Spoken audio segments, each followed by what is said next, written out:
DRDO लगातार defence के क्षेत्र में सफलता हासिल कर रहा है। एरो इंडिया 2025 में भारत ने दुनिया को एक बड़ा सरप्राइज दिया।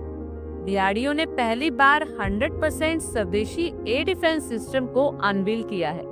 इस सिस्टम की सबसे बड़ी खासियत यह है, इसमें लेजर बेस्ड एनर्जी वेपन्स को भी इंटीग्रेट किया गया है। ये सिस्टम न सिर्फ भारत की आत्मनिर्भरता को दिखा रहा है, बल्कि दुनिया के सबसे ताकतवर एयर डिफेंस सिस्टम जैसे S-400, आयरन डोम और थैट को भी कड़ी टक्कर देने की क्षमता रखता है। चलिए बात करते हैं डिफेंस सिस्टम की खासियत और इसकी ताकत और इसके मुकाबले में खड़े दूसरे डिफेंस सिस्टम और इनका भारत की सुरक्षा में क्या महत्व होगा। दरअसल डीआरडीओ के इस multi layer multi domain air defence system का मेन मोटिव भारत की सुरक्षा को और भी ज्यादा बढ़ाना है।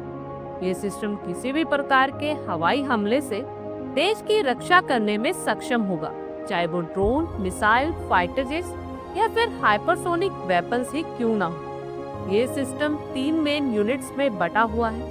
पहला रडार डिटेक्शन यूनिट में, जिससे ये किसी भी हवाई हमलों को 500 किलोमीटर दूर से डिटेक्ट कर सकता है।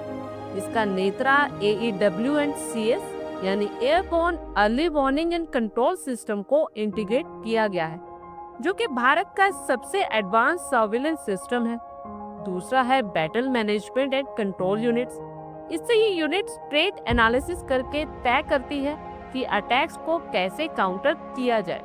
ये यूनिट सामने से आ रहे ड्रोन्स, फाइटर जेट्स या मिसाइल्स को पहचान कर सही डिफेंस सिस्टम को एक्टिवेट करती है। और तीसरा है मिसाइल फायरिंग यूनिट, जिससे जब कोई खतरा डिटेक्ट होता है तो ये यूनिट तुरंत काउंटर मिसाइल या लेजर वेपन से उसे नष्ट कर देती है। ये यूनिट भारत फोर्स द्वारा बनाई गई ATAGS artillery gun V-8 missile interceptor से लेस होगा। अब इसकी खूबियों की बात करें तो दुनिया के दूसरे डिफेंस सिस्टम जैसे आयरन डोम और S-400 में विदेशी टेक्नोलॉजी शामिल है, लेकिन डीआरडीओ के इस सिस्टम का हर एक कंपोनेंट मेड इन इंडिया होगा।